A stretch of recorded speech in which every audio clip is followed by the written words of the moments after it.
მოგესალმებით მეგობრებო. დღეს ჩვენი პოდკასტის სტუმარი გახლავთ ბატონი სოსო მანჯავიძე. მოგესალმებით ბატონო სოსო. მოგესალმებით. და დღევანდელი საუბარი მინდა დავიწყო სამწუხარო ინფორმაციით.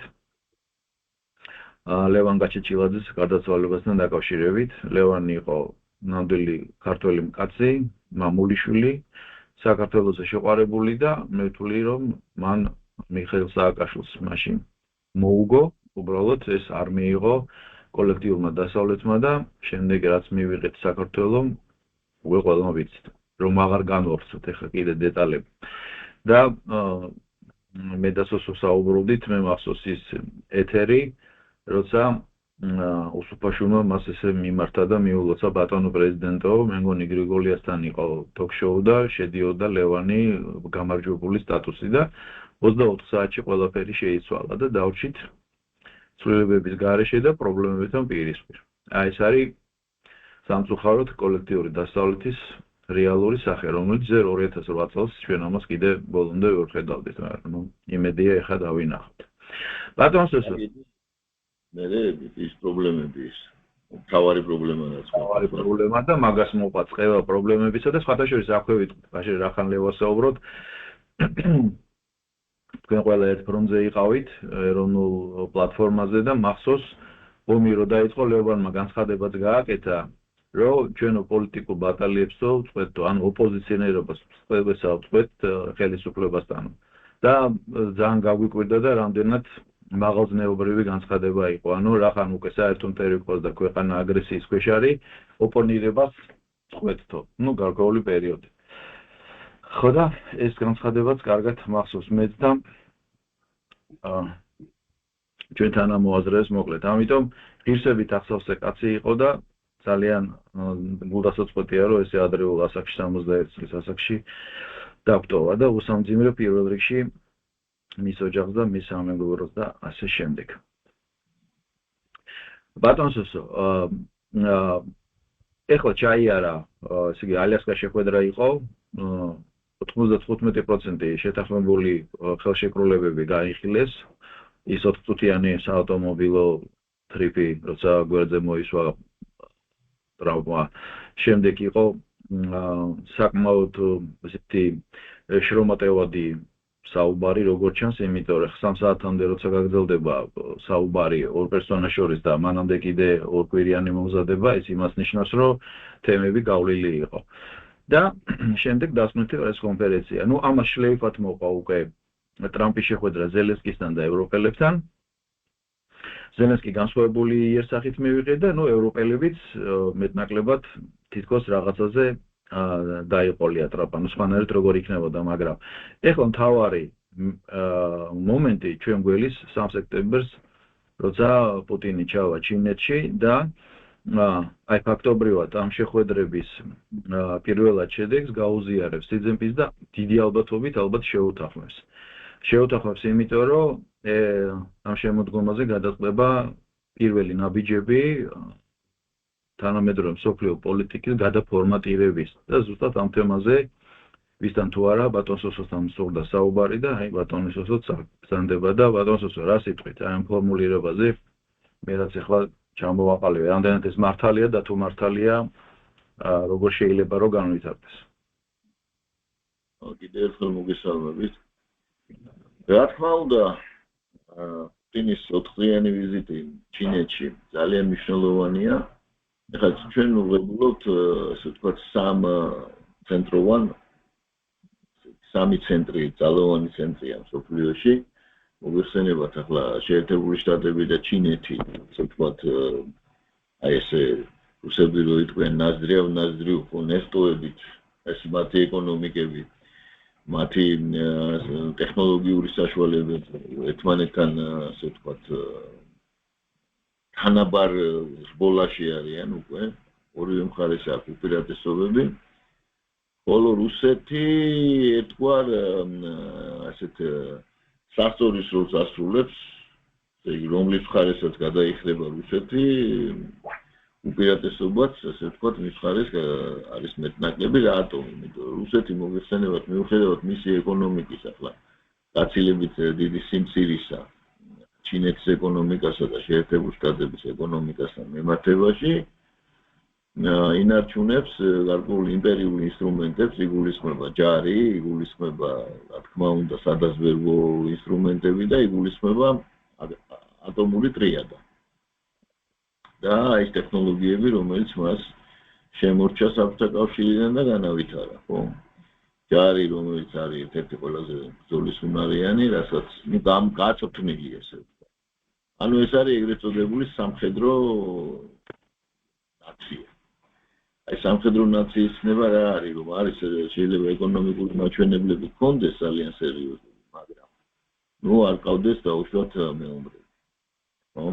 ამიტომ ახლა ის რასაც ფლობს ამ შემთხვევაში რუსეთი ამ ბრძოლის უნარიან არმიას ენიჭება ძალიან დიდი მნიშვნელობა. ეს რატომ ახლა ეს პირველი რაც პასაჟი ესე იგი იქიდან გამომდინარე თუ რატომ არა დუალისტური ომი, არამედ ასეთი ტრიადაა, ხო? რა დუალისტური სამყარო ორი ცენტრით, არამედ ესე ვთქვათ სამი ძირითადი ცენტრი და კიდე მეოთხე მაგალითად იგივე ცენტრობაც ცდილობს თურქეთი სხვათა შორის. ის ცდილობს თავის სამყაროში დიდი თურანის შექმნა. ხო.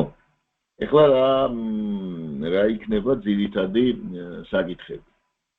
ძირითადი საკითხები ეხლა ხარებს აქვს პლანეტარული ინტერესები. შესაბამისად, აი ეს გადაფორმატირება და ინტერესების გაყოფა იქნება ძალიან რთული და ძალიან ესეთი წინააღმდეგობრივი პროცესი, რომელიც სულაც არ არის აუცილებელი, რომ დამთავრდეს ახალი პოცდამითა და ახალი იალტით. შეიძლება საერთოდ მესამე მსოფლიო ომით დამთავრდეს, ესე ვთქვათ, როგორც პროქსი ომების სახით, ისე დაუშვათ გლობალური სამხედრო დაპირისპირების სახით. იმიტომ რომ კრიზისებია და რაც თავარია, აქ ახლა როცა განიხილავენ ამ კრიზისებს იზოლირებულად დაუშვათ და ამბობენ, რომ აი ამერიკას აქვს დაუშვათ სახელმწიფო ვალის პრობლემა, ხო? კოლოსალური სახელმწიფო ვალი, ეს ბუშტი, რომელიც არის დაკიდებული ფინანსური ბუშტი არაუზრუნველყოფილი ვალდებულებების სახით, რომელიც დაკიდებულია ამერიკის და შესაბამისად მთელი მსოფლიოს ეკონომიკაზე, ხო? ეკონომიკურ რა ქვია, ცხოველმოქმედებაზე, ესე დავარქვათ, ხო? ეს ერთ-ერთი პრობლემათაგანი. ახლა დავუშვათ ჩინეთის პრობლემები რო ავიღოთ, ჩინეთს აქვს საექსპორტო ეკონომიკა და ხო ის აუცილებლად ჩინეთის საექსპორტო ეკონომიკა დიდწილად არის დამოკიდებული ექსპორტზე შეერთებულ შტატებში. დავუშვათ რო წარმოვიდგინოთ დავუშვათ იმ ეკონომიკის მასშტაბი და ექსპორტის მასშტაბი. აი ისე როგორც ევროკავშირის ქვეყნებთან, ხო? ეს არის თუ არ 600 რაღაცა მილიარდია შტატებში და ამაზე ცოტა მეტი ევროპაში, ხო? იქიდან გამომდინარე, რომ წარმოვიდგინოთ საექსპორტო ეკონომიკა იმ შემთხვევაში თუ დავუშვათ აი ეს ცნობილი ბუშტი გასკდება, ასე ვთქვათ, მიუხედავად ჩინეთის ესე იგი კოლოსალური გამოცდილებისა ხალხთა დიდი მასების მართვაში, დავუშვათ ეს გამოიწვევს ცხოვრების დონის დრამატულ ვარდნას და ახლა მიჩვეულს ნუ გადააჩვევა მოგეხსენება ჩინეთში საშუალო ფენა გაიზარდა რამდენიმე ასეული მილიონით. ის სულაც აღარ არის იქ იაფი ჩინური მოსახლეები და ასეთი ლეგენდები როა და ხო? შემოგვესევიან ჩინელები, ხომ გვახსოვს? სულ ეს 10 წლის წინ იყო. დღეს ჩინეთში ანაზღაურება დაუშვათ, შრომის ანაზღაურება ძალიან მაღალია. რაც შეეხება რუსეთს, ახლა რუსეთის პრობლემები ყველამ ვიცით, ხო? ეს არის ძალიან რთული ქვეყანა, უზარმაზარი, 93 ერთეული არის სახელმწიფოებრივი, ესე ვთქვათ, შიგნით, კიდევ ეროვნულ სახელმწიფოებრივი დაყოფა, ხო ვიცით როგორც არის იქ და შესაბამისად გარდა ამისა მას აქვს ესეთი მაგალითად ახლა რუსი ეკონომისტები ძალიან განგაში აქვს დატეხილი იმასთან დაკავშირებით, რომ დაუშვათ რუსეთის ეკონომიკის მარეგულირებელი ცენტრალური ანუ ბანკი 18%-ია სხვათა შორის ძირითადი ცენტრალური ბანკი რითიც ესე იგი რუბლს გასცემს. ხო, წარმოგვიდგენია ახლა ეს რა ეკონომიკაზეა საუბარი, ეს იწვევს ეკონომიკურ აქტივობის შეზღუდვას, მარტო მაგალითად ნახშირი 1/13 ჩემცე და მოპოვება და მეტალურგია და ასე შემდეგ. და საინტერესო ის არის, რომ მიუხედავად ასეთი საფრთხისა, რომელიც რუსეთის ეკონომიკას უდგას წინ, არაფერს არ აკეთებს იგივე ვლადიმერ ვლადიმიროვიჩი, ვერაფერს ვერ აკეთებს, უბრალოდ არაფერს არ აკეთებს და ნაბიულინა არის კვლავ ადგილზე, მიუხედავად იმისა, რომ ისტერიკაშია და უშუალოდ იგივე რუსული პროპაგანდისტული არხები ამასთან დაკავშირებით. ხო და აქეთი საოცრება არის, რომ ცენტრობანკი რუსეთს არ ექვემდებარება რუსეთის პრეზიდენტს და მთავრობას და მათ შორის დავარწყვეტს ნიუ-იორკის სასამართლოს ის ცნობისთვის. აქ და რა მინდა ახლა ამითი ვთქვა, რომ ეს სამივე ქვეყანა მიუხედავად იმისა, რომ აქვთ უზარმაზარი წინააღმდეგობები ერთმანეთს შორის, აი მაგალითად გეტყვით, რომ აი რუსეთის და ჩინეთი დაახლოებით 3 მილიონი კვადრატული კილომეტრი აქვს სადავო. ეს რაფხელა ტერიტორია ალბათ მოგეხსენებათ, ხო, გაცილებით დიდი ვიდრე მთელი ევროპა, ხო, დაუშვათ, ხო? ახლა სადავო იგულისხმება აქ ბაიკალის მხარე, იგულისხმება იქ მთელი ეს გაყოლებაზე, მანჯურია ყოფილი, აი ეს მთელი ეს გაყოლებაზე, ასე ვთქვათ, უსურის და იმის მხარე კიდე, ხო, მთელი ამურის გაყოლა, აი უზარმაზარი ტერიტორიები ხა ყველას ვერ ჩამოვთვლი და ჩინეთს ეს არ დაუწყნია ახლა ჩინეთის სისუსტის დროს რუსეთის იმპერიამაც ესე ვთქვათ მიისაკუთრა ის მიწები რომელიც ჩინეთი საკუთრად თავისად თვლიდა. ხო, მაგრამ ახლა ამ ეტაპზე ეს რა თქმა უნდა არ არის წინა პლანზე. ანუ და ახლა იმას აღარ ვლაპარაკობ ამერიკასთან რა დაპირისპირება არის იგივე ტაივანის საკითხზე, ხო? ანუ ეს სამივე სახელმწიფო ერთმანეთზეა დამოკიდებული, იგივე ჩინეთი დამოკიდებულია რუსულ ნედლეულზე დიდწილად.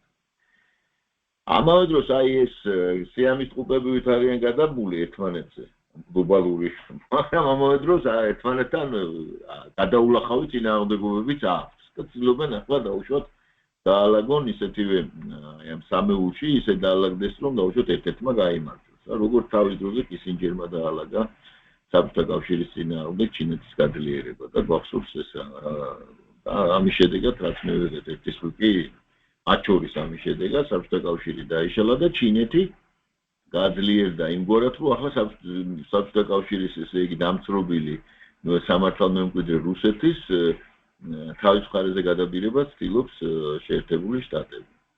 ახლა რა საკითხებია და რა აქტივებია დაუშვათ და რა ინტერესები აქვს რუსეთს შეერთებულ შტატებთან რა შესთავაზა ხო პუტინმა დაუშვათ.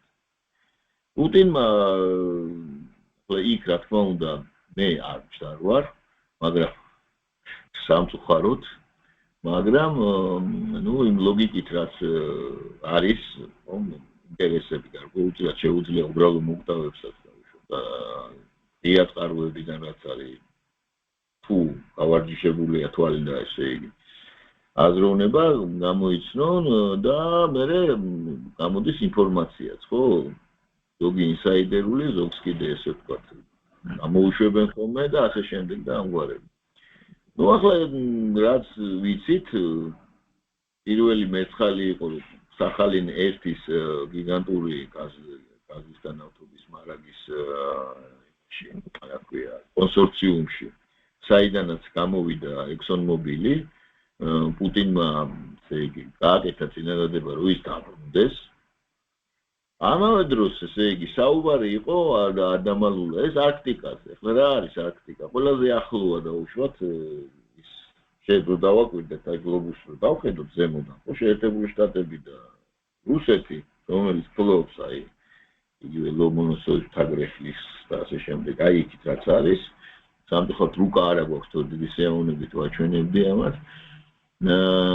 ძალიან ახლოს არიან ერთმანეთთან და ტყუილა არ იწევს ტრამპი დაუშვათ გრენლანდიისკენ და კანადისკენ. იწევს. მოვიცით. თუმცა ახლა ცოტა გაუჭირდა ხო, იმიტომ რომ მას ძალიან დიდი წინააღმდეგობა შეხვდა არ ელოდა. ხო, ეს მარტო ტრამპს არ მოსვლია ეს თავში სხვათა შორის, ეს შეერთებული შტატების მერიდიანული განვითარება არის ეგეთი შეხედულება გეოპოლიტიკაში, გეოპოლიტიკურ წრეებში, რომ შეერთებულმა შტატებმა დაუშვა უდიდესი შეცდომა, რომ მხოლოდ ესეთი ჰორიზონტალურ განვითარებაზე წავიდა, საზღვაო ძლიერებაზე ფოკუსირდა მარტო და არ დაიკავა დაუშვა ცდილობითი ძალისხმევა არ მიმართა, რომ კი ცდილობდა სხვათა შორის მას დამარცხა ბრიტანეთის იმპერიასთან, კანადისთვის. და აღარ სხვა შორის მაშინ ბრიტანელებმა ვაშინგტონიც კი აიღეს თუ და ნიშანდობლივია ბატონო სოსო, რომ პრემიერ-მინისტრი ანგარიშს აბარებს დიდი ბრიტანეთის მეფეს და როცა შედის ოფიციალურ პოსტზე ფიცი იგდებს ლონდონში. კი, რა თქმა უნდა, გუბერნატორია ის. რამდენი იშაყირა ამაზე ტრამპმა ხო გვახსოვს. ახლა კანადელები არ მოიწვია ამ ძალიან საინტერესო შეხვედრას. ხო, ახლა რაზე ვამბობ ახლა ამას, რა შეიძლება შეეთავაზებინან, როგორია ახლა ეს ინტერესები, ხო? პუტინი ტრამპს ფაქტიურად თავაზობდა და შესთავაზა როგორც ჩანს, ექსკლუზიური ფაქტიურად უფლებები რუსულ სასარგებლო წიაღისეულს. სხვათა შორის აი ეს შემთხვევითი არ ყოფილა იქ შეხვედრაც. აი ეს ზოლი რუსეთის უკიდურესი აღმოსავლეთის ზოლი, რომელიც აი ეს მეფისკენ მიემართება, ასე ვთქვათ. ხო, აი ეს არის ადგილი, სადაც აი იმ კრიტიკული სავარაუდოდ უბრალოდ დაზვერილი, კრიტიკულად მნიშვნელოვანი იშვიათი მეტალების საბადოებია იქ, სხვათა შორის. და არა მარტო მაგის გარდა აი ლომონოსოვის ვახსენე ქედი და იქ არქტიკაში არის სულ რაღაც ძალიან ცოტა დაზვერილი, იმიტომ რომ ახლა მოგეხსენება ძალიან ძვირია.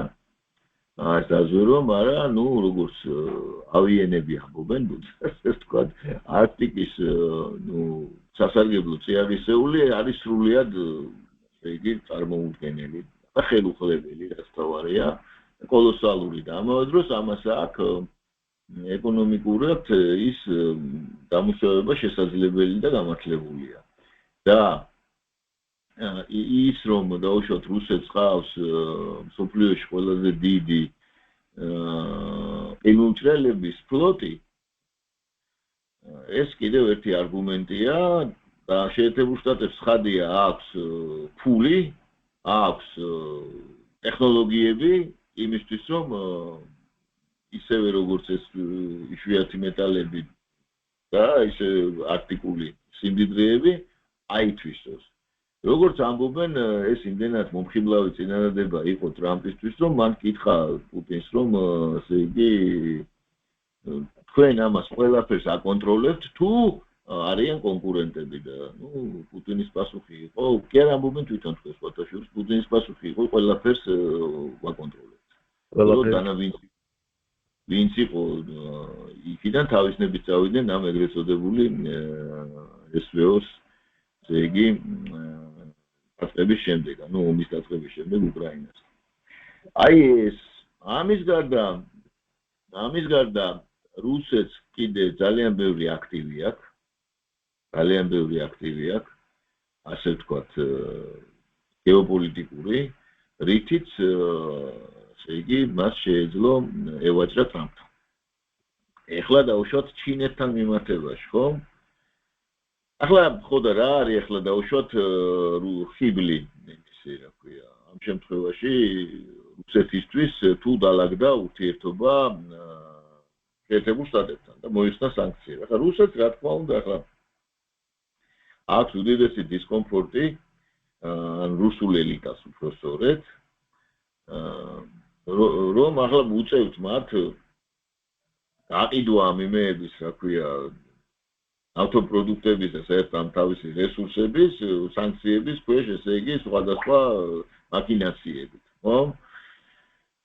და ისინი ძალიან ნერვიულობენ ამაზე, იმიტომ რომ ჩვენ უნდა გვესმოდეს ეს რუსული ახალი ეს ოლიგარქატი რა არის? ეს არის მიჩვეული არიან ისინი აი ამ ფუფუნებით ცხოვრებას, მათ ხელშია უზარმაზარი სიმდიდრეები მოიხსენებათ და დასავლეთში ისინი იყვნენ, ახლა მიჩვეული იმას უამრავი ქონება აქვთ იქა, რომელიც ბევრი ჩამოართვეს ამაზე, რა თქმა უნდა, ძალიან ნერვიულობენ.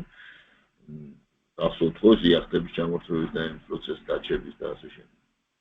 ამიტომ ახლა მათთვის და ეს ძალიან დიდი ნაწილი არის რუსული ელიტის, ესე ვთქვათ, მათთვის ახლა დასავლეთთან მოლაპარაკება და დაბრუნება აი ასეთ მდგომარეობამდე, როცა მათ შეეძლოთ დაუშვათ ესარგებლად თავიანთი სიმდიდრეებით და საერთოდ უზრუნველად ყოფილიყვნენ ყოველგვარი ომის გარეშე. ხო? მათთვის ეს მისაღები კი არ არის, სანატრელია. და ეს სხვათა შორის იმ მეორე მხარეს უქმნის ძალიან სერიოზულ პრობლემას. ის ძალიან დიდი წინააღმდეგობებია ეგრეთ წოდებულ პატრიოტებსა და იმათ შორის. ხო, ეს ერთი. ახლა რაც შეეხება ჩინეთის საკითხს, ხო, ჩინეთი არის რუსეთისთვის კრიტიკულად მნიშვნელოვანი სხვადასხვა ტექნოლოგიების მიმწოდებელი, არამედ ტექნონაკეთობების და დაუშვათ ძალიან ბევრ რამეს რუსები დაუშვათ იგივე VPK სამხედრო სამრეწველო კომპლექსი სწორედ ჩინეთიდან მიღებული იმეებით ნახევარფაბრიკატებით აკეთებს ბევრ რამეს ძალიან რა. ასევე ხა ჩინეთი არის რუსეთისთვის ნედლეულის გასაღების, ნავთობის გასაღების ერთ-ერთი ნავთობის და გაზის სხვათა შორის გასაღების ერთ-ერთი მთავარი წყარო, ანუ ზუსტად მთავარი ბაზარია ინდოეთთან ერთად. კიდე სხვა ქვეყნებიც არის იქ. უნებრივია. შესაბამისად, ეხლა ამის გარდა ჩინეთი თვითონ გარკვეულწილად ხარს კი არ უჭერს, მაგრამ ტრად არ მოეკიდა რუსეთს და არ შეუერთდა, ესე იგი, სანქციებს, თუმცა არც მაინცდა და მაინც გაუნებრივებია რუსეთი და ამყოფებს მას, ესე იგი, ძალიან კვეთრი, ესე იგი, პრესინგის ქვეშ. კერძოდ მაქსიმალური დისკაუნტით იღებს მისგან ნედლეულს, მაქსიმალური დისკაუნტით იღებს და ჩინეთის мотивация არის რომ იყოს ამ დასავლეთის და რუსეთის შეჯახების თავზე, ესე იგი ჭკვიანი მაიმუნის პრინციპი, როცა ქვემოთ ვეფხვები ჩხუბობენ, ჭკვიანი მაიმუნი ზემოდან ზის და უყურებს, ხო, აი ესე ვთქვათ, ხო? აი ჭკვიანი მაიმუნის როლშია პატიცემული, ესე იგი შუა სამყარო, შუა სამეფო, ხო? და ძალიან მომგებიან პოზიციაშია ამ ასეთ თulis ყოველ შემთხვევაში და ასეც არის.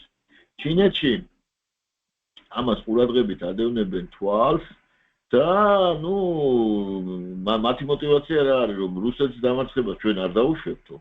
იმიტომ რომ ჩვენ მოვდგება მე ეს ისა კაშმაგებული დასავლეთიო და თან არც მალავენ აი ციციპინი გამოვიდა პირდაპირ თქვა ამის შესახებ. ხო, ეს მოვისმინე. პატაშორის არ დამალვაზე ბატონოსის მოპატიეთ რო გაწყვეტინებთ. რამდენიმე დღის წინ ტრამპმაც ეს ღია ტექსტით გააჟღერა რომ რუსებსო და ჩინელებსო იმხელა ანტაგონიზმი აქვს ერთმანეთთანო და ჩამოთვალა ეს რიგი მიზეზები, აი რაც თქვენ და ბატონმა თამას სტატუნაშვილმა ისაუბრა, ზუსტად ეს თქვა, ხა ამას გეოგრაფიული მიმოხილვა არ გაუკეთებია, მაგრამ მე თქვა რომ ფაქტორიულად ტრები არიანო და ჩვენო ეხლა უნდა ჩავიდეთო და ისეთი რამე უნდა გავაკეთოთო რომ რუსები ფაქტობრივად შესხარეს გადმოიყვანოთ. ანუ უკვე ღია საუბარი მიდის, სიძინპინიც ღია ტექსტით საუბრობს, ტრამპიც ღია ტექსტით საუბრობს და აი სამში აი ეს ყველაფერი როგორ უნდა დაალაგდეს, რომ ამდენი რამეა თქმული უკვე, თან ფაქტობრივად კონფრონტაციული ნაწილობრივ. აი ეს მართლაც გასაოცარია რა. დრო აღარ იმალება, ღია ტექსტით საუბრობენ. კი ბატონო, საერთოდ ზოგადად ტრიუმვირატები ძალიან არამყარი სტრუქტურებია. აი ტრიუმვირატი რამდენიც დამყარდა, გავიხსენოთ დაუშვათ რომაული ტრიუმვირატები, ხო? რასუსი, პომპეუსი და ცეზარი მაგალითად, ხო? ყოველთვის გახსოვს რა ბედი ეწია. სადაც არ უნდა ჩამოყალიბდეს ეს ტრიუმვირატები, მყარი ტრიუმვირატი არ მინახავს. როგორც ყოველთვის, ესე იგი არ ხდება ურთიერთდაპირისპირება და ომი მათ შორის. ხო და ეხლა დავუშვათ სოფლიოს განაწილება, როგორც ვარაუდობენ, რომ დამყარდება აი ესეთი ზავი ჯერჯერობით ჩემი აზრით ეს ნაკლებად მოსალოდნელია, იმიტომ ძალიან დიდია უნდობლობა მხარეებს შორის. ძალიან დიდია წინააღმდეგობები, აი ახლა ერთი წუთი, აი ტაივანი რო წარმოვიდგინოთ, ხო, ახლა დაუშვათ. იგივე ეს ჩინეთის კოლოსალური იმპერია, ხო, მოდი ესე დავარქვათ, ხო? იმ შემთხვევაში თუ შემოიერთებს ტაივანს და კიდევ ასე ვთქვათ, ჩინეთს კიდევ აქვს ერთი დიდი აქტივი ეს მისი დიასპორა, რომელიც გაბატონებულია, მისი კაპიტალი გაბატონებულია მთელ აზია წყნარი ოკეანის ბასეინზე. აიტიშა? არა. არის? გაიჩი. ხო, აი ეს ტრიადა, ჩინური ტრიადა ეგრეთ წოდებული. ხო, ძალიან, ну, როგორ თქვა ეს უზარმაზარი ძალაა. ფინანსურად ისი საოცრად, ესე იგი დიდი, კომუნისტური პარტიის უზარმაზარი გამოცდილებით მართოს ხალხის მასები და ეფექტურად გამოიყენოს ეს მონოპოლიური მდგომარეობა თავისი. დაზვერვა უზარმაზარი, წარმოუდგენელი მასშტაბების დაზვერვა. ასე ვთქვათ, ჩინური ზესახელმწიფოს მოსახლეობის, ასე ვთქვათ, კონსოლიდირებულობა. მოგეხსენებათ, რომ ყველაზე დიდი ხალხი დედამიწაზე, ჩინელი ხანები რა, ასე ვთქვათ ჩვენებურად, ხანის მოდგმა, ესე დავარქვათ და რომელიც საუბრობენ მანდარინის ენაზე, ესე. ერთ-ერთი დიალექტია ჩინური დიალექტი. ო და იქ კიდე ახლა სხვა ხალხებიც არის, მაგრამ ეს დიდი დომინაცია გარმაზა. და ეს მას ჩინეთს ძალიან მომგებიანად განასხვავებს ორივე მისი ვიზავისგან, ხო ასე ვთქვათ. თუმცა ახლა ჩინეთიც ძალიან რთულად შედგენილი ქვეყანა, ეს არის 33 პროვინცია, რომელთაგან თითოეული ზოგი გერმანიაზე დიდია.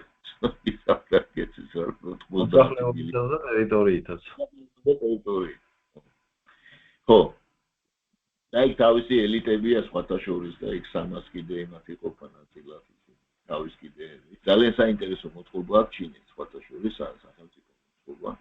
ბუნებრივია, იმიტომ რომ ეს ყველაზე დიდი ქვეყანაა და ყველაზე ხანგრძლივი ერთ-ერთი ისტორია აქვს.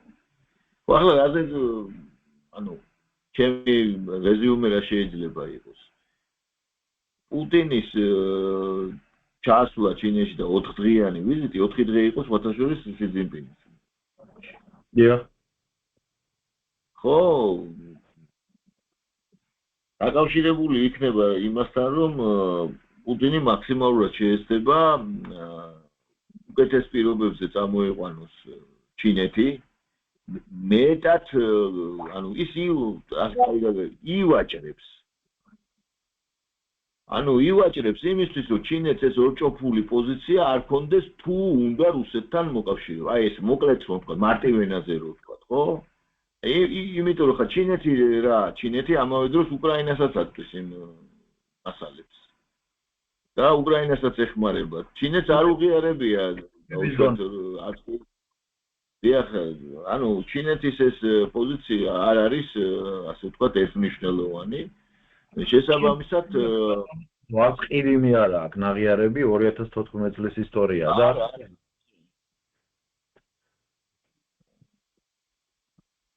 არა აქვს, რა თქმა უნდა, აღიარებული და შესაბამისად ახლა პუტინის არ გზნობს თავს მაინცსა და მაინც მორალურად დავალებულად, ასე ვთქვათ, ჩინელებთან.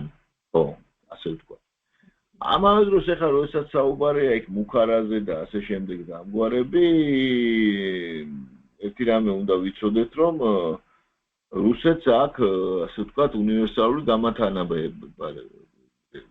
გამათანაბრებელი, ძალთა გამათანაბრებელი, ეს არის მისი კოლოსალური გამანგრეველი ძალის მქონე იარაღი, ატომური იარაღი განსაკუთრებით, რომელზეც ღიად საუბრობენ, ხო, რომ დაუშვათ ახლა თუ გაუჭირდებათ ბოლოს, ნუ გამოიყენებენ. აგერ იყო მაგალითად ერთი საუბარი, გუშინ უსმენდი, სივკოვი რო არის, ლაპარაკებოდა ერთ რაჩინსკაია თუ არ ვცდები იმას და უღიად ესე საუბრობდნენ, ახლა ბრიტანეთი ბოლო-ბოლო რამდენი ხანი უნდა უთმინოთო, ხო, ბრიტანეთს ერთი კუნძულიაო და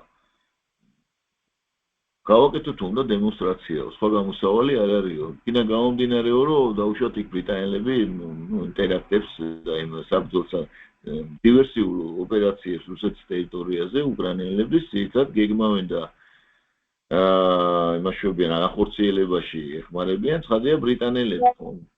ამ კონტექსტში მე მინდა ვახსენო კარაგანოვი, რომელიც ალბათ საქართველოს მოსახლეობის უმეტესმა ნაწილმა არ იცის, ვინც არის იდეოლოგი მოიერიშე რუსული სტრატეგიისა, რომელიც დღემდე იძახის, აი გუშინ წინ იყო ერთ-ერთი ინტერვიუ და დღემდე იძახის, რომ ჩვენ თუ ტაქტიკური ბირთვული იარაღი არ გამოვიყენეთ, ჩვენ ინტერესებს მსოფლიო არ გაითვალისწინებს. აი ეგეთი პირებიც არიან, რომელსაც პუტინი უსმენს, იმიტომ რომ კარაგანოვი არაერთი კონფერენციის მოდერატორიც კი იყო. არა, კაცო, კარაგანოვი კონფერენციის მოდერატორი კი არის. კარაგანოვი არის რუსეთის ატომური დოქტრინის ავტორი. ცნობისთვის. და მან შეიტანა სწორედ ახალი ისინი.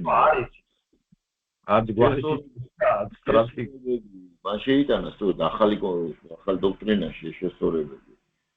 დაუშვათ იქ პრინციპული შესწორებებია ეს. ესენი რომ ლაპარაკობდნენ, ეს უბრალო ხალხი კი არ ლაპარაკობს. ანუ რას ამბობდნენ, რომ ნუ ახლა ისეთ პრობლემებს გვიქმნიან, ხო, დაუშვათ სტრატეგიულ იმას ავიაბაზებს ესხმიან ატომურ ტრიადას და ასე შემდეგ და უნდა გავაკეთოთ დემონსტრაცია.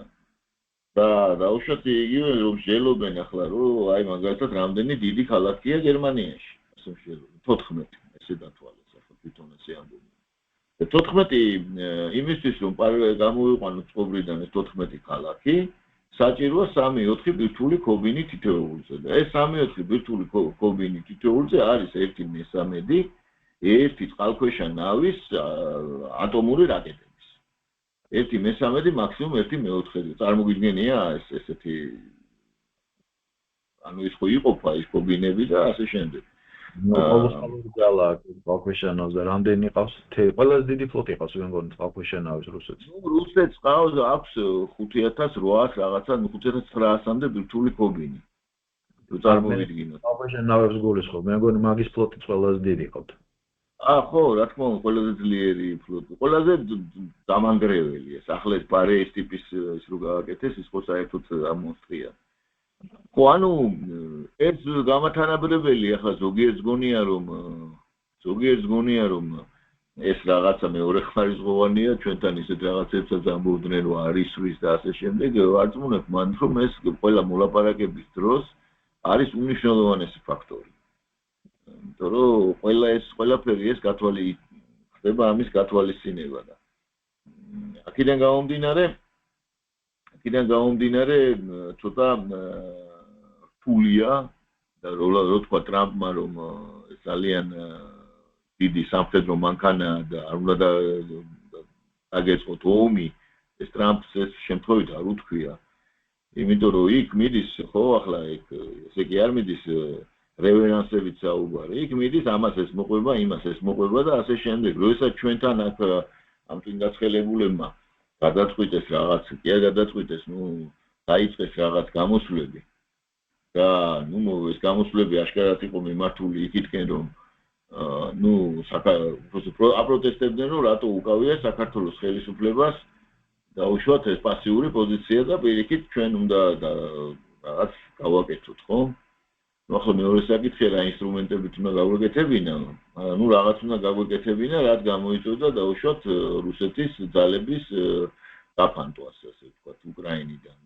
მათ წარმოდგენაში და მაშინ ითქვა იქა ალბათონი ჩვენი დიდი მეგობარი იმის რა ქვია დეგნა არა სამხურ წარმოშობის სულის მარგარიტა სიმონიანის მიერ რომ ჩვენ ახლა უკრაინაში თუ არ ვიყენებთ ამ იმას ატომური იარაღს იმიტომ რომ იქ არის დაუშვათ ჩვენი ეკლესიები ჩვენი თანამოქალაქეებია ბევრი და ასე შემდეგ და ასე შემდეგ ანუ ოძმე ხალხის კონცეფცია გაიმეორება საქართველოსთან თუ ჩვენ პრობლემები შეგვექნებაო, არავით არის დაბრკოლება არ გვექნება გამოვიყენოთ ეს ტაქტიკური ატომური იარაღი. იგივეა დავშვიდე მოლდოვაში რატო ვერ გაკეთებენ იმას რომ დავუშვათ ეს პრიდნესტროვიე აიღო. იმ შემთხვევაში თუ დაიწყება ეგ ოპერაცია, დიდი ალბათობა იქნება იმის რომ ეს ტაქტიკური ატომური იარაღი იქნება გამოყენებული, რაც საშინელებაა.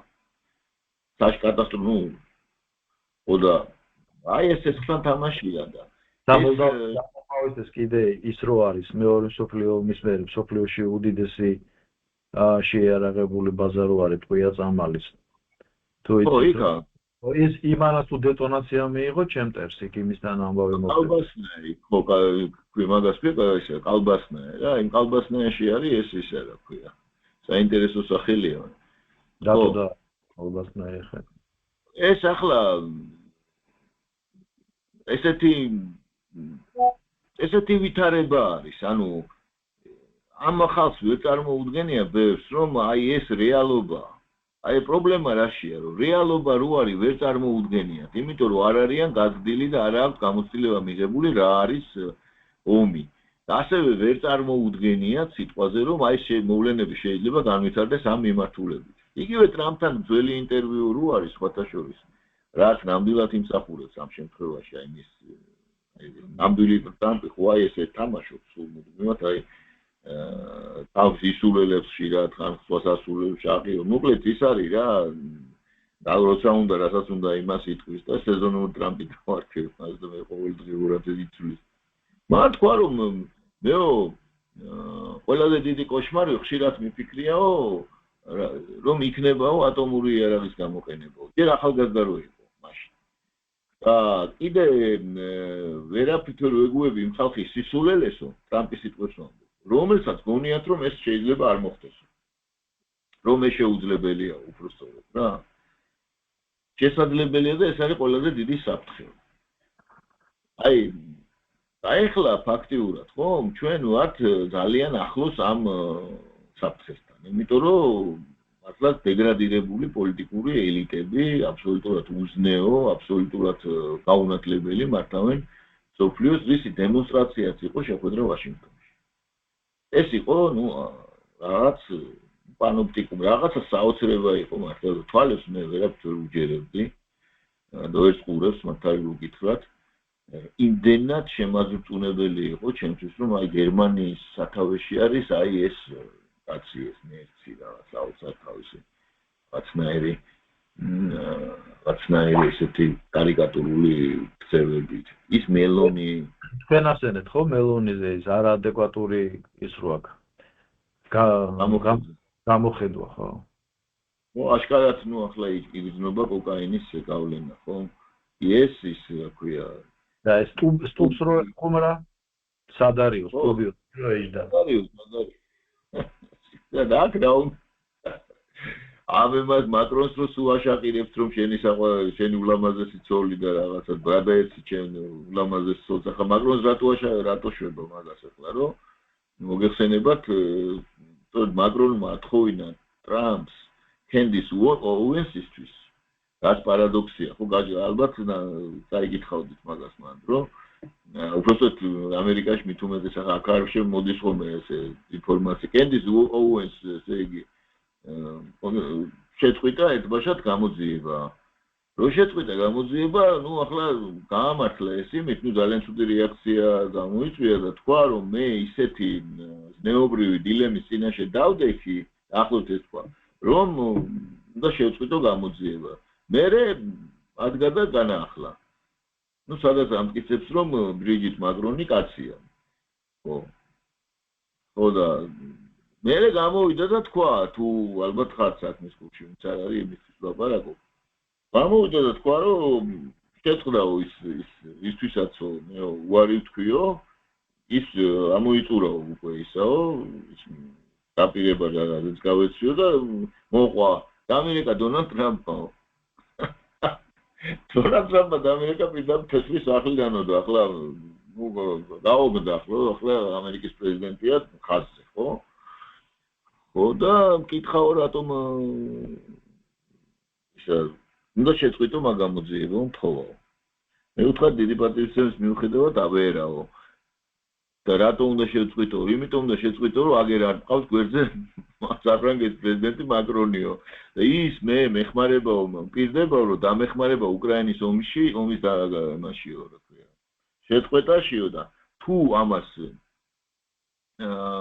და შენ ხო ქრისტიანი ხარო და ქრისტიანები იხოცებიან იქო და შენი გულისთვისო მოკლედ ზნეობრივი იმის დილამის წინაშე დააყენა და ამან თქვა კიო. ხო და მე რა თქმა უნდა არ შეწყდა ეს ისა და გაგზელა ამ კენტის აუენსმას თავის საოცარი და სკანდალური გამოძიება. გაორმაგებული ძალებით ის შორის მე მგონი მიუხედავად იმისა რომ სასამართლოში წება აქვს საქმეებისას, ფოტოშოპის ამერიკის სასამართლოში. მაინც არჩევს. არა გააჩერებს რა ისეთი არგუმენტები აქვს სასამართლოში გინდა უჩივლე გინდა არა რა ასე და მე მგონი ეს იმის წერტილიც გაიარა ტოშკანი ევაზროტა როგორ არის ქართულად მოკლედ რა და დასაკარგი აღარაფერი აქვს ბოლომდე ბოლომდე ბატონო უცნაური ინფორმაცია იყო დღეს ინდოეთის საგარეო საქმეთა მინისტრმა განაცხადა რომ ჩვენო კი ყიდულობთო ენერგომატარიალებს რუსეთისგან მაგრამ ჩვენზე მეცო ყიდულობთო ჩინეთი ხო და ჩვენზე მეცო ჩინეთი ყიდულობთო ესო კონტექსტშიო მოკლედ იმათ მიხედეთ თორე ჩვენზე ზეგავლენა და ზეწოლაო არაფერს არ მოგცემთო ხო და აი ესეც უცნაური ეს გადამისამართება ამერიკული ფუშინგის ერთმანეთზე და აქვე უნდა ვთქვა რახან ინდოეთი ვახსენე რომ ამ ტრამპის ამ ინიციატივებმა სატარიფო იქამდე მიიყვანა რომ ესე იგი მოდი აპირებს ჩასვლას ჩინეთში 4 წლის ფაქტობრივად ურთიერთობის შემდეგ რაც გაწყდა ეხლა უნდა რაღაცაზე მოვრიგდნენ ანუ გააერთიანა და აი ეხლა ეს საგარეო საქმეთა მინისტრის განცხადება რომ ჩინელები უფრო მეწყიდულობენო და იმას მიხედეთ რომ ძალიან ხარ სექტემბერში მოდი უნდა ჩავდეს არ ვიცი რამდენად იმ აღლუმს დაესწრება ეს მეორე მსოფლიო ომში იაპონიაზე გამარჯვების მაგრამ ფაქტია რომ უკვე ჩინეთსა და ინდოეთს შორის ფაქტობრივად 4 წლის კონფლიქტის შემდეგ რაღაცა მოლაპარაკებაზე გადიან ესეც უნდა დაესწროს იმიტომ რომ ინდოეთი მაშინ შედიოდა ბრიტანეთის იმპერიის შემადგენლობაში და ინდოელი ჯარისკაცები ომობდნენ იაპონიის წინააღმდეგ მაშინ ხო ხო მაგრამ სინგაპური ხო აიღეს მაგალითად რომელზეც ჩერჩილი რო გამოვიდა და თქვა რომ პარლამენტის წინაშე და ტირილი რო დაიწყო სინგაპური დაეცაო და ტირილი დაიწყო ბატონმა უინსტონ ჩერჩილმა ხო ანტონ ეს და არა მარტო სინგაპური ძალიან ძიმე დამარცხებები იწვნია მაშინ ბრიტანეთის იმპერიამ სხვათაშორის. მე მგონი აი იმაზე იღებენ შურისძიებას, რაც საბჭოთა კავშირს ვერ გაუკეთეს, ეხლა რუსეთს უკეთებენ. ხო, არა, მაშინ რუსეთი კი არა, მაშინ ძირითადად იაპონელებმა მიაყენეს, მაგრამ ხა იაპონელები მოგხსენებათ დომინაციაში ხო თვლიან, რომ საბჭოთა კავშირმა დიდი როლი ითამაშა კერძო სტალინმა, რომ რაღაცებზე ბრიტანეთმა უარი თქვა და რახან სამართალ მემკვიდრეთ ეხლა აღიქვამენ რუსეთის ფედერაციას ეთყობა პირადი შუღლიც აქვს. ნუ ახლა რუსეთის ფედერაციას საერთოდ თელ დასავლეთს მიაჩნია, რომ რუსეთს უკავია თავისი რიცხოვნობისთვის შეუსაბამო ტერიტორია და ფლობს შეუსაბამო დიდ რესურსებს. რუსები, ანუ რუსეთის მოსახლეობა არის 1.5% დაახლოებით დედამიწის მოსახლეობის, ხო? და ფლობს დაახლოებით 45% დედამიწის რესურსებს. ნუ სხვადასხვა გათვლებით ახლა. იმიტომ რომ ეს გათვლები კიდე მისაწვდომი რესურსებისთან. უმეტესობა აქედან მისაწვდომი რესურსებია და გამოსაყენებელია ესე. ნუ ეს სხვადასხვა ათვლებია, მაგრამ ნუ შორს არ არის ერთმანეთისგან დაუშვათ იმისგან რაც მე ვთქვი, ზოგი 40 ამბობს, ზოგი საერთოდ გაცილებით მეც ამბობს. ზოგი იმის ახლა ასოთ პუტინი რო იყო ჩასული შორეულ აღმოსავლეთში, სულ დაძიებო მან თქვა რომ ამ ტერიტორიებიდანო მოკლედ 30%-ით არ არისო დაზვერილი. დაზვერილი ხო. დაზვერილია ეს ათვისებული არ არის და კიდე ხომ და ასე შემდეგ. ამიტომ ახლა ბუნებრივია რომ აქვს ეს აგრესია. Τώρα ხა ევროპა ეგრე ახლა გერმანია გერმანელის ფსიქოლოგიით ეხლა წარმოიდგინე ქვიშაზე რატო უნდა გერმანიის ერთ რესურსებს თითქმის არა აქვს ხო არაფერი და აქეთ ესე იგი თელი დედამიწის რესურსები აქეთ არის და ბატონო იგივე კარაგანოს რო დაუბრუნდეთ თავად აქ ესეთი სტრატეგია შერჩეული როგორც ჩანს კრემლთან ეს უკვე გაზიარებულია და იძახის რომ რუსეთის ადმინისტრაციული ცენტრმა უნდა გადაინაცვლოს ციმბირში და ეს არა იმიტომ რომ იქ ბევრია კიდე ესე იგი წიაღისეული და სიმდიდრე არამედ სიმდიდრის ცენტრი იქიდან წავალ აღმოსავლეთით შესაბამისად დედაქალაქის ადმინისტრაციაც უნდა იყოს ციმბირისკენ ანუ ფაქტობრივად დასავლეთ ევროპას და ევროპას აბსოლუტურ იგნორს უკეთებენ აი მე ესე მგონია რომ თამამად შეიძლება ამათ ჩამოუშვან პირადად აი ეს ეგრეთ წოდებული ფარდა და მთელი ეს ინტერესები გადაწიონ იქითკენ ნუ გამომდინარე იქიდან რომ კარაგანოზე თქვენ ბრძანეთ ეხლა და ისაც ცნობილია ვინც დაინტერესებულია ამით მას ხორს უგდებენ და ეს არა მარტო მისი განცხადია ეს არის ალბათ გამოწვეული იმითაც რომ ზუსტად სიმძიმის ცენტრი რუსეთს რახან გადააქვს ესე იგი ჩინეთი ინდოეთი და აღმოსავლეთი ნაწილი ანუ იქიდან სანაპირო ხდება უკვე აქტუალური და არა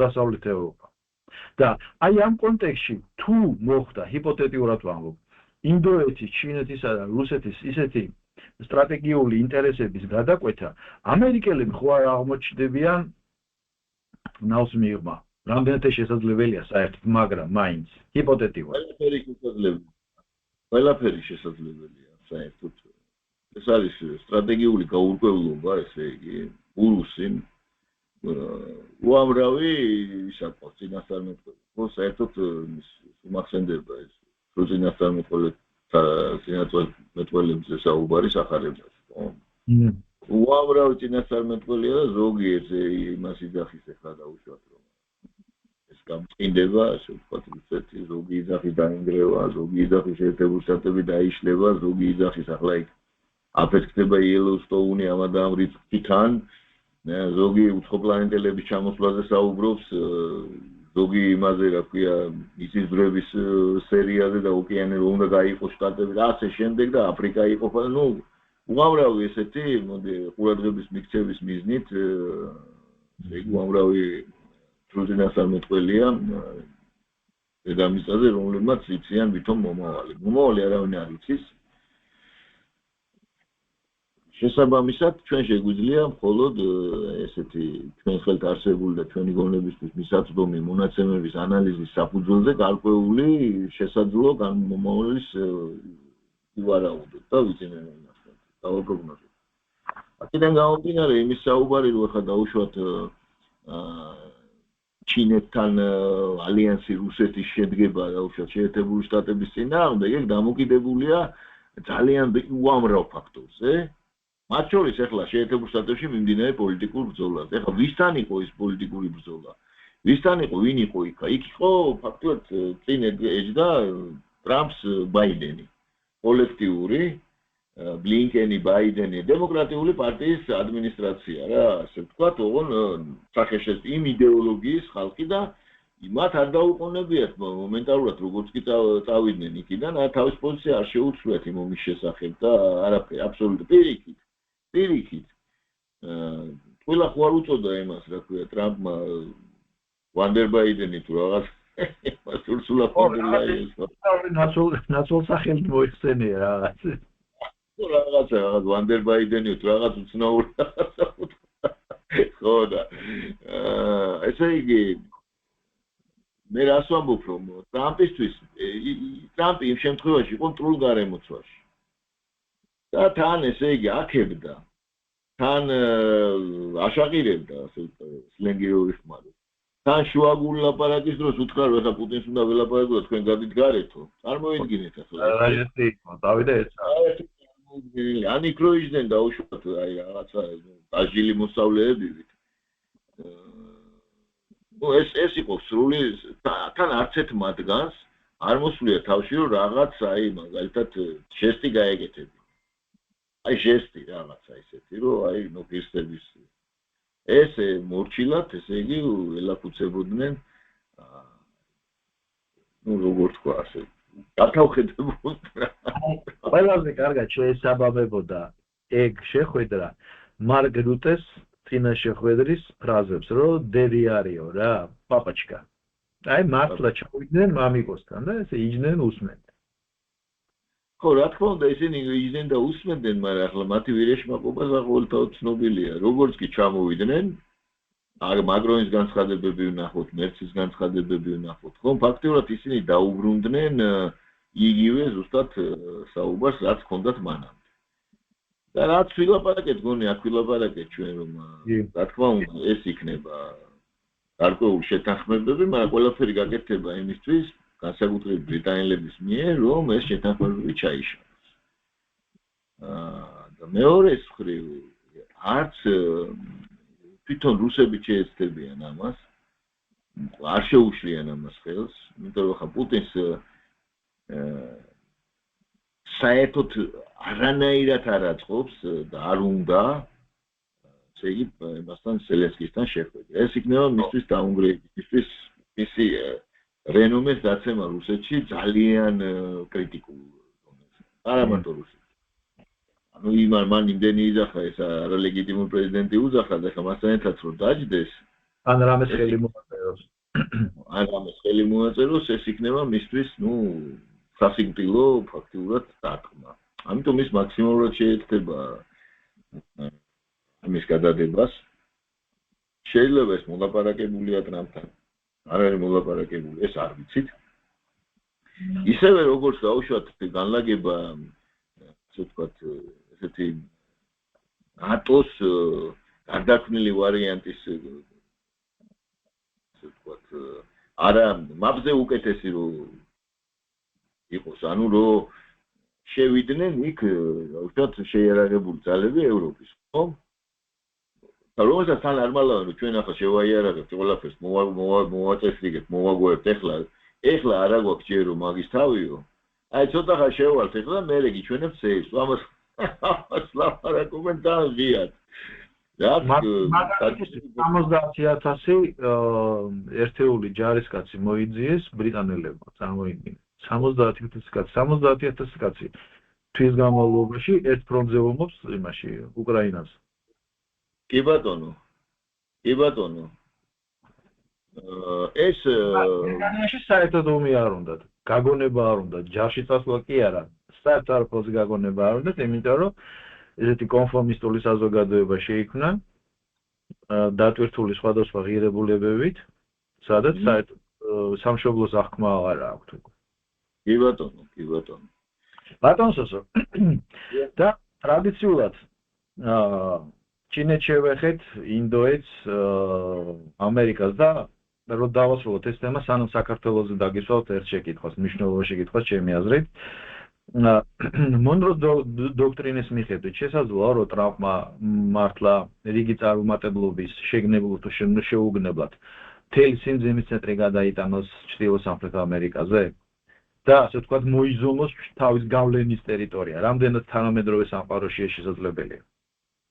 თუ დაუშვათ მულტიპოლარული სამყაროზე ჩამოყალიბდა და დაუშვათ მოლაპარაკდნენ, ასეთ ვისაუბრეთ ჩვენ, ხომ დაუშვათ სამი წარის ცენტრი.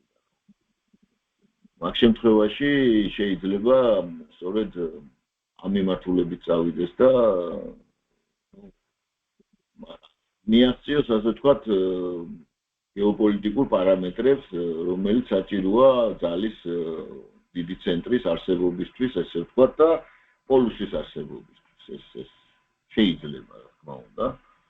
თუმცა ახლა ძალიან რთულია წარმოვიდგინოთ იზოლაციონისტური ამერიკა დოლარის პირობებში. ეს დამოკიდებული იქნება აი იმაზე, რაც თავიდან დავიწყეთ, ხო, ამ სისუსტეებზე. რა ბედი ეწევა და უშუალოდ არაუზრუნველყოფილ ამერიკის სახელმწიფო ვალს.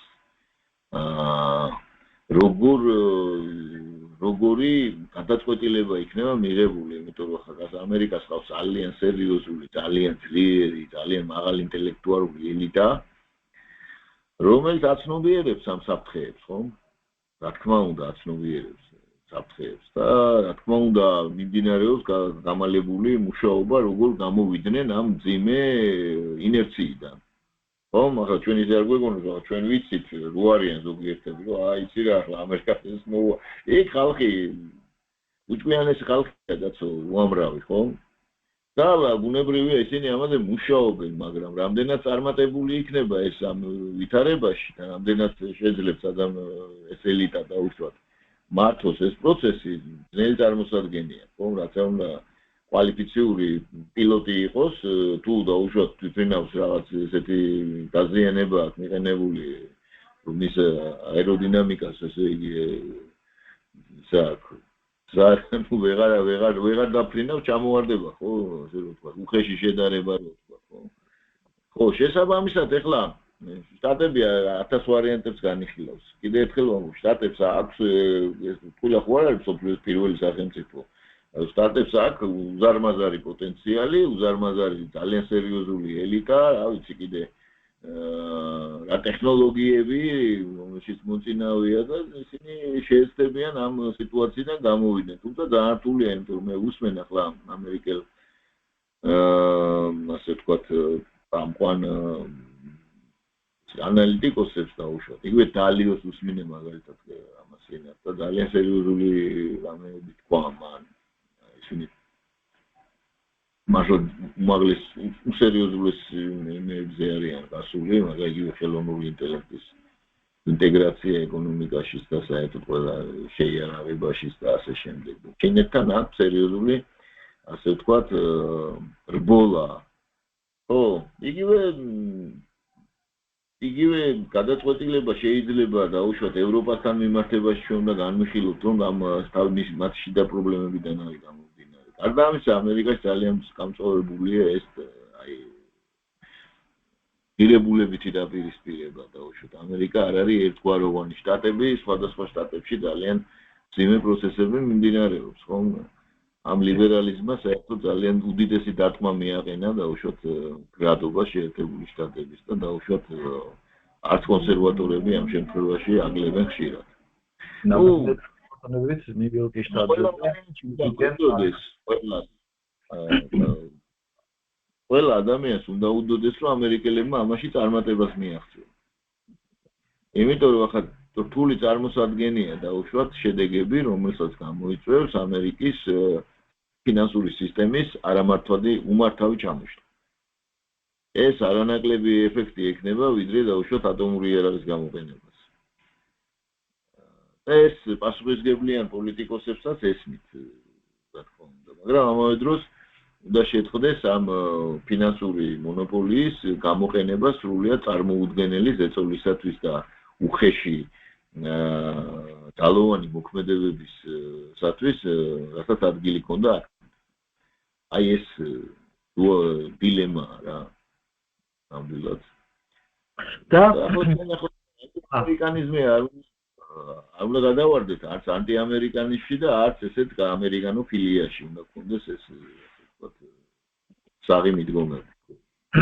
და საუბრის ბოლოს საქართველოსზე მინდა გითხოთ ასეთი რამ, ჯერ მოდით აღქმადობაზე დავიწყოთ, თქვენ ახლა რუქა ახსენეთ, რომ კარგი იქნებოდა რომ ვაჩვენებდით და უფრო კარგი იქნებოდა აღქმადობისთვის ალბათ გლობუსი, მაგრამ გლობუსი ბეროსის გონია, სათამაშო გონია.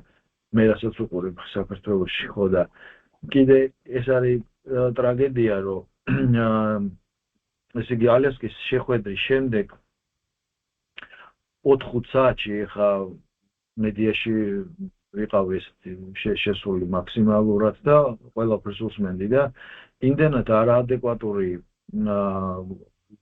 გადაცემები ჩაიწერა პოდკასტერების მხრივ ამბობ. არა მარტო ქართველები, აი ჩვენი ასე ვთქვათ მოძმე და თანამოაზრე რუსი ლიბერალი პოდკასტერები, როგორც კანსტანტინ ბარავოია, ილარიონოვი, იქ პიანტკოვსკი ყავდა, ფეიგის და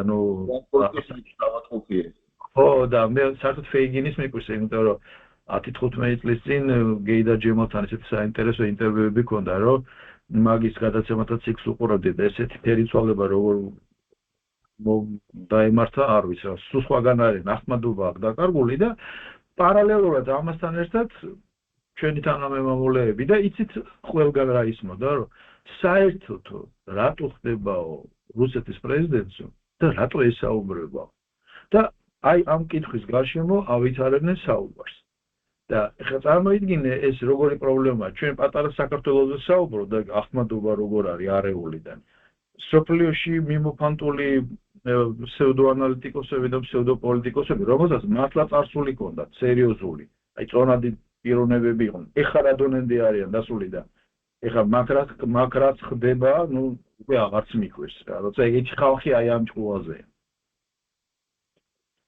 და საქართველო. აი ყველაფრიდან რაც ჩვენ ვისაუბრეთ. როგორ ფიქრობთ, აი ეს ეგრეთ წოდებული აბრეშუმის გზა რამდენად აქტუალობას შეინარჩუნებს კიდე და ჩინეთი რამდენად იქნება დაინტერესებული ფაქტობრივად დაისისკენ მიმავალი ევროპისკენ გაჭრას სავაჭრო გზა გამომდინარე იქიდან რომ იქ თუ ყიდულობითი უნარი ნელა-ნელა დაიწეს საერთოდ რამდენი რა ინტერესი ექნება და მე ხლა არ ჩინეთზე დარდობ და არც ევროპაზე მე უბრალოდ საქართველოს გეოპოლიტიკური ვითარება მაინტერესებს ანაკლის სპორტის პერსპექტივა და საერთოდ ამ გზის ტრანზიტი და ამითი ამოწუროთ ახლა პირველი მე მინდა ვთქვა შემდეგი რომ ყიდულობითი უნარის ზოგადად ევროპის იქნება შტატების, ჩინეთის, რუსეთის და თურქეთის აი ამ თელნეთად ურთიერთდამოკიდებულია. აი რაც არ ესმით აი ამ სახელმწიფოებს ეგოიზმის გამო ეს არის იმის გაგება თუ რამდენად არიან ისინი ამ გლობალურ სამყაროში ურთიერთდამოკიდებულები. ანუ ლოჯისტიკა და საერთოდ ვაჭრობა და კომერცია და ზოგადად აი ეს კავშირები ერთმანეთთან ერთი მხარის გამდიდრებას კი არ იწვევს თუ ის ნორმალურად ვითარდება, არამედ ურთიერთგამდიდრებას იწვევს. საერთოდ აი ეს არის ნივთიერებათა ცვლა, მოდი ვაჭრობა რა არ ვიღოთ ნივთიერებათა ცვლა ზოგადად საკაცობრიო ორგანიზმში, ამ კონტინუუმში მოდით ასე ვთქვათ, ხომ და ეს წყიდველობით უნარიანობის ამ შემთხვევაში თუ არის ეს ლოჯისტიკა განვითარებული თუ არის დაუშვათ ინტერესები დაბალანსებული ამას უამრავი რამ ჭირდება ხომ ეს ურთიერთგამდიდრება ხდება ამ შემთხვევაში და არა დაუშვათ პირიქით და თუ დაუშვათ ეს ვერ ბალანსდება და მიდის დაპირისპირება ხდება დაუშვათ ან ერთი მხარის გაღატაკება მე მეორის ომი და ასე შემდეგ და ამგვარები რა ამიტომ ეს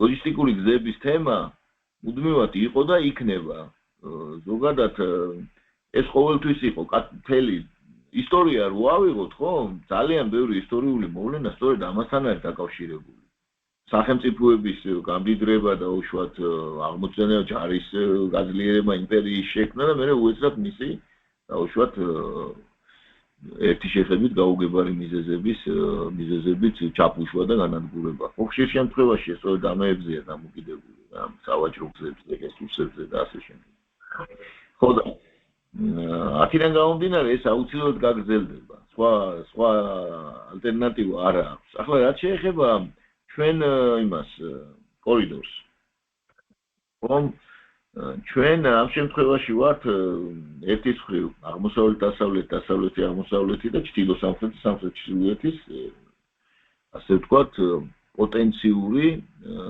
დიდი ბენეფიციარი ასე ვთქვათ ხომ ახლაც გვაქვს რა თქმა უნდა ეს ფუნქცია მაგრამ იმ მასშტაბთან რაც შეიძლება იყოს ეს მიზერი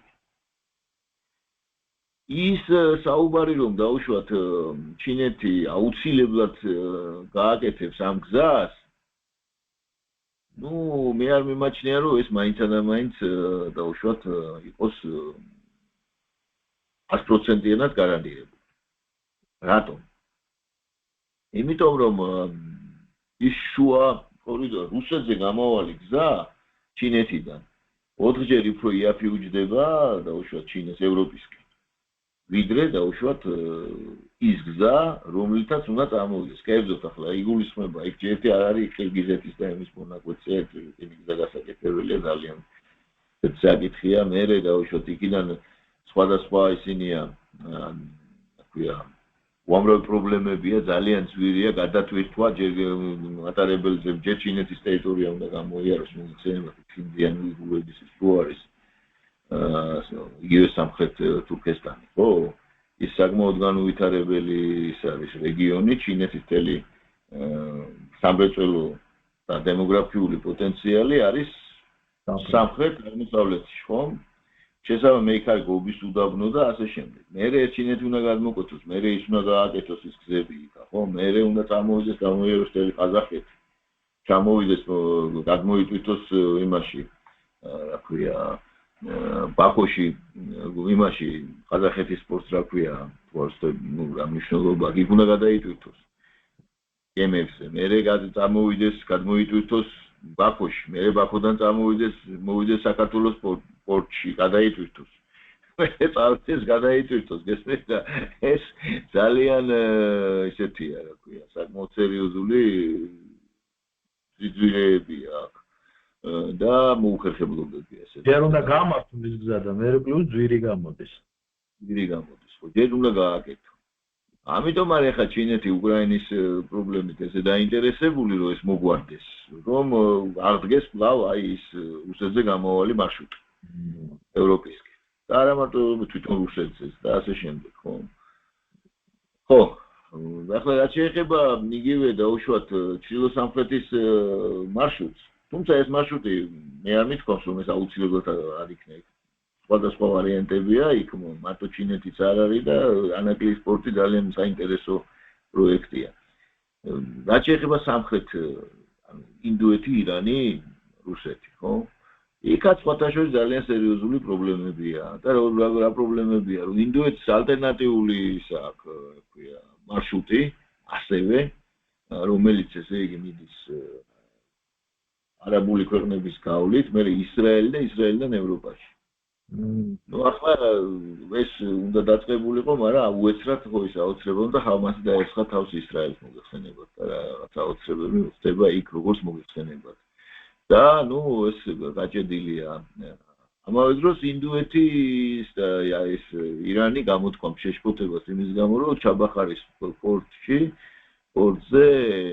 პორტში ის მოსამუშავეები არ შესრულებულა, მიუხედავად იმისა, რომ დადეს ხელშეკრულება და ინდოეთის დიდი ფული ჩაედო ამაში და საწყის სტადიაშია იქ სამუშაოები. და ამავე დროს ხო ის აუცილებლად აზერბაიჯანთან რუსეთს გაუფუჭდა ურთიერთობები. მოგეხსენებათ, რომ აი ეს გზა უნდა წასულიყო კასპიიდან და აზერბაიჯანის გავლით არის. გარგემიგზო. ანუ ორი ნაკადით შედიოდა რუსეთში. და სრულად შემთხვევით მოხდა ეს ამბავი. რაღაცა ეჭვი მაქვს, რომ რაღაც ამასთან დამოკიდებულება არის. ახლა სომხეთის საკითხიც ხო ხედავთ სომხეთში როგორი სიტუაციაა, ხო? ანუ აქ ძნელია არ დავინახოთ ინტერესანტების მოქმედება. ანუ როდესაც აი ესეთი პოლიტიკური პროცესი გაუგებარი ხდება და აფინანსებენ რომელიღაც ასე ზურგჩანთიან მასწავლებელს, რომელიც უეცრად ხდება, ასე იგი უეცრად ხდება ეროვნული ლიდერი და გაფიარდება, ხომ იქ უნდა დავინახოთ, რომ აქ რაღაც, ესე იგი, დიდ რესურსებზე და იმაზეა საუბარი. ნუ ამ შემთხვევაში ჩვენ ჩრდილო-სამხრეთის მიმართულება სიტყვაზე, ხო? ჩვენ რომ გქონდეს საშუალება და რაღაც ნაბიჯების გადადგმის ისე რომ დაუშვათ არ გქონდეს გარკვეული სახეობის კომბლის თავში მოხვედრი შიში, ჩვენ შეგვეძლო გამოგვეყენებინა ეს ან დაუშვათ დაგვეწყო მოლაპარაკება იგივე სომხეთთან რომ რაღაცნაირად ეს თემა აქეთ გადმოხაჭულიყო თუ ამის შესაძლებლობა რა თქმა უნდა. თუ ესე დრამატულად გაუარესდა რუსეთსა და აზერბაიჯანს შორის ურთიერთობა.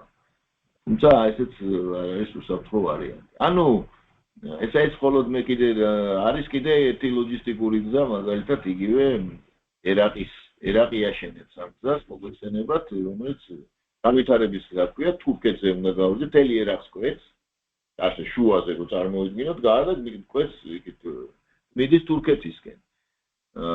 და ლობირებს ამას ერდოგანი ძალიან ესე იგი ინტენსიურად. თუმცა ეს ახლა არ იქნება.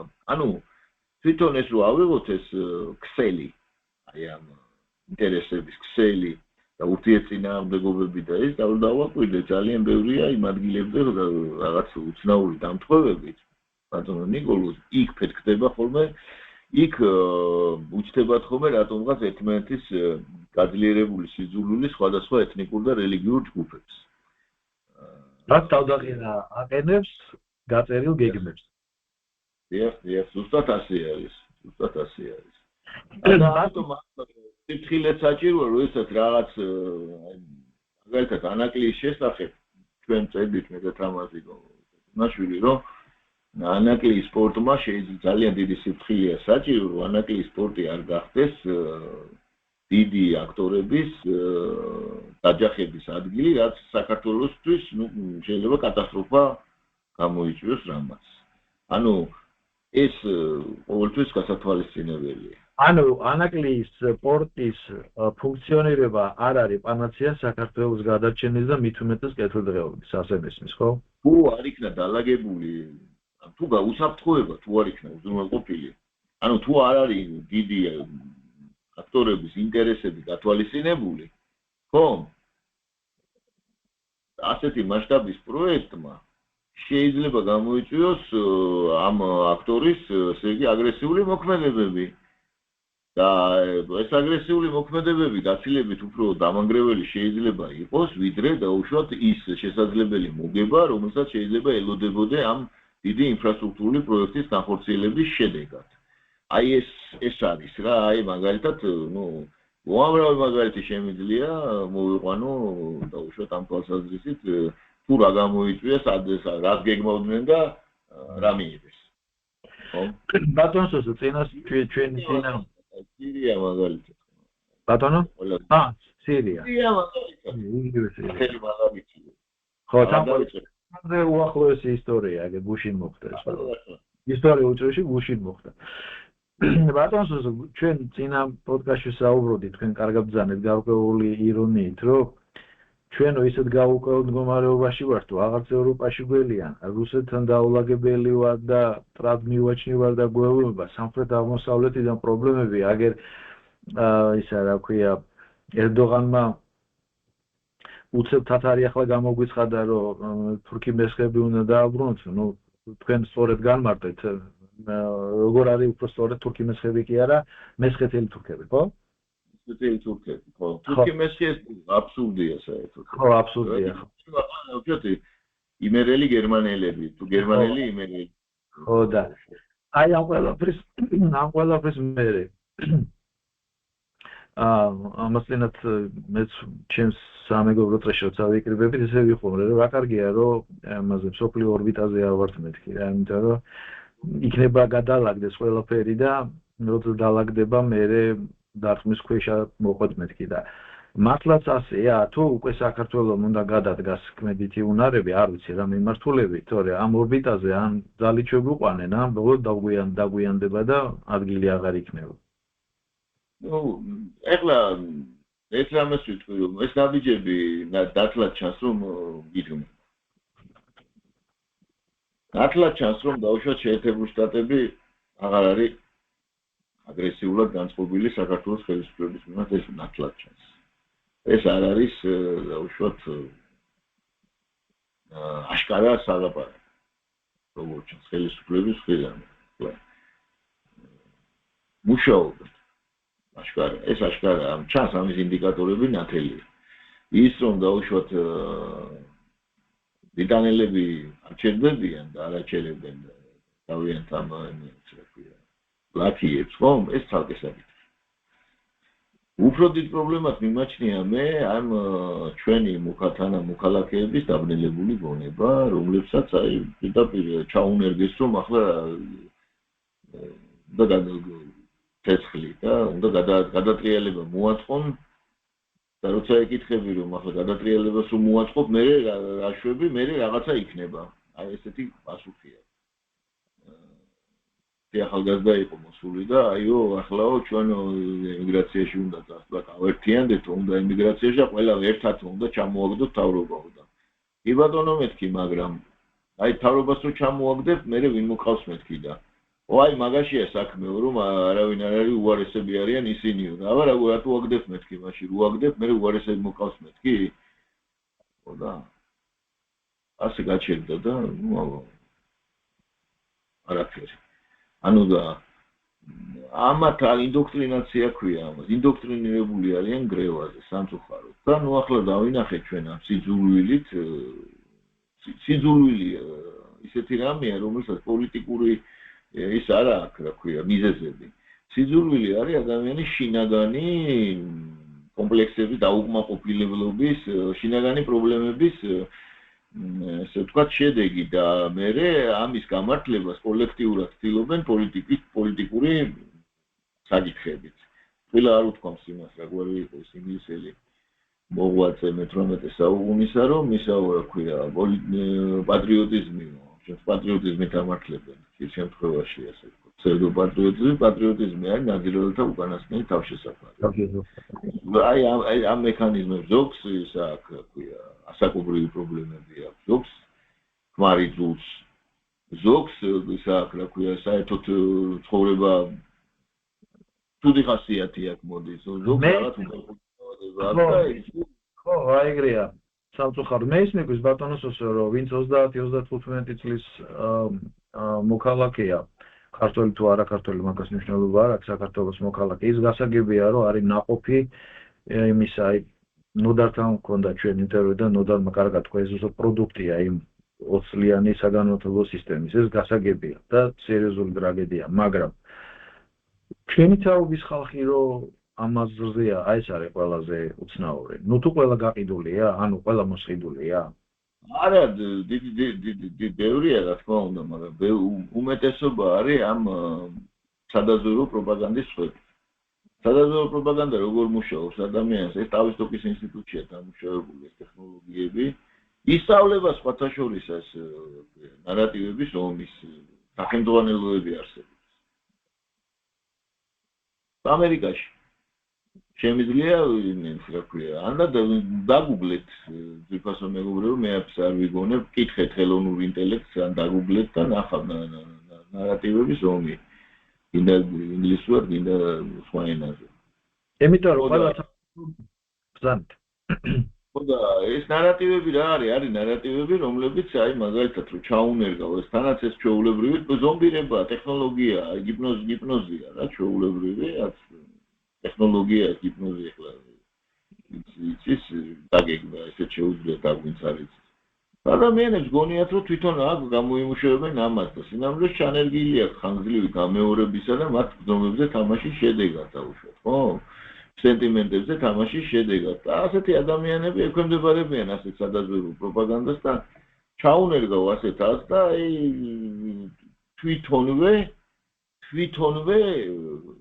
ასეთია თუ ბევრ ადამიანს ამას ჩაუნერგავ და თვითონვე ასრულებენ იმ დავალებას, რომელიც მათი ქვეყნის დაღუპვისკენ მიდის. აი ეს რო ავიღოთ ახლა საქართველოში რა ნარატივებიც არის, ხო? და ანალიზი გავაკეთოთ, მე და გიორგი რაზმაძეს ვაპირებ სხვათა შორის თუ მომახერხეთ, იმიტომ რომ ახლა ჩვენ ხო არ მუშაობთ ასე ვთქვათ, მაშინ რაღაცა ჩვენი ისა გვაქვს ცხოვრება ხო და კონტრიბუცია დროის ასე ვთქვათ შეზღუდული გვაქვს, იმიტომ რომ ბუნებრივია ადამიანებს ჩვენ გჭირდება ჩვენი პრობლემების მოგვარება, ოჯახები ყავს და ასე შემდეგ, ხო? ვაპირებდით აი ეს დედუქციუმ აბსურდუმ, ანუ ესე აბსურდული, რომ თითოეული ეს ნარატივი რო იმასქნა, რა ქვია, ლოგიკური შედეგები ამის განხორციელების დაუშვათ თითოეული ნარატივის, რომელიც გამეფებულია ამ სოციუმში, ბოლოს მიდიხარ სიკვდილამდე და აბსურდამდე. აი ამ ნარატივების ომში დაჭრილი და ესე იგი დასახიჩრებული და დაღუპული ჩვენი თანამოქალაქეები სულიერად გულისხმობ, ძალიან ბევრია. ბევრია ნაყიდი, რომელიც ახლა ფულს იღებს და ბევრი ოცნებობს, რომ ინდა მას მეყიდებდნენ ეგეთი კონცენტრაცია. და მე ჩამთავდნენ ამ ქვეყნის გაყიდვაში. არიან ესეთი სამწუხარო, ძალიან ბევრი. ბატონოსო, როგორც ყოველთვის დიდი მადლობა საინტერესო საუბრისთვის, ძალიან ბევრ საჭიროებო კითხვაზე ამომწურავი და არგუმენტირებული პასუხი გაგვეცით და დროებით გემშვიდობით წარმატებებს გისურვებთ, საუკეთესო სურვილებით და მომავალ შეხვედრამდე. კიდევ ერთ რაღაცას ვიტყვი ახლა, ჩვენ სამნელისთვის და ახლა არის ერთი უცნაური რამ, რომ ესე იგი უყურებენ ამას იმისთვის, რომ რაღაცნაირად დაწერონ გესლიანი კომენტარი. ან მით უმეტეს შეიგინონ არიან ესეთი ადამიანები. მათ ეუბნები ახლა თან კლიენტს ნაყურებთ, უყურებთ, თუ არ გსიამოვნებთ, ნუ იმძიმებთ სულს, ასე ვთქვათ, იმითი რომ რაღაც იბილ სიტყვაოთ და გესლი ანთხიოთ. თუ დაუშვათ ახლა ეს ზოგი რაღაც აბსურდებს რაღაცა ხედავენ, რაღაც პრორუსული, რაღაც სიგიჟეებს ხო წერენ, ის პრორუსული ის რაღაცა ვინ დასწრეს ვერ გაიგებ მაგ შემთხვევაში. რომ ეს ამსახურის ისაა, შტატგარეშე თანამშრომელი უკვე. კი ხო? რომლის? FSB-ა იქ არის FSB. გერეუ. პედრო დაზვე, აჰა. რანგით მაღლამწი.